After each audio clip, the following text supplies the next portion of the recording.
RG factor एक assessment सांगता की दक्षिणेक आरजीची जी वतं काडली ताका लागून बीजेपीक डॅमेज जाली आणि उत्तरेक आरजीन जी मतं काडली ताका लागून काँग्रेसीक डॅमेज जाली.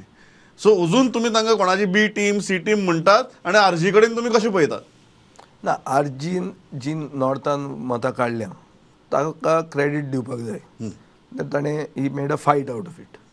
सो I feel that he was seen as a candidate, as a serious candidate by some, but he didn't have the wherewithal of a united opposition tag. Could have been different if he was the real candidate also. But ताजी unpredictability जी आहा ताजे खातीर maybe people don't go close to him. People means other political parties.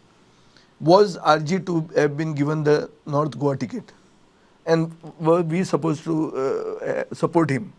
And he would have emerged victorious. अशें जर जालें जाल्यार he would have said all the 20 seats are mine. मागीर आनी तुमी कोण ना हांव जिखला म्हणून. सो जी ही अनप्रेडिक्टेबिलिटी जी ते लिडरान आसा that makes him lose elections. Otherwise, he is not to be taken lightly in the north because he has seen to somebody's imagination, he has tried to capture it. So we have to give him credit to that.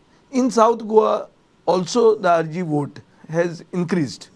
Now that कोणाची मतां खाल्या eventually RG म्हणटी party मतां खावपाचीच आसतली, ताजो फुडार मतां खावपाचोच आसतलो. Are they to be seen as only parasites or are they to be seen as a proper political party intending to win elections? This is a question that they have to answer, and we cannot say anything about it. Neither am I a good friend of his. But being rational and balanced, I feel one has to give him the credit for making a good fight in North Goa. ताणे आपल्यान effort घालो and he's got a substantial vote. Nobody can disregard. Nobody can disregard.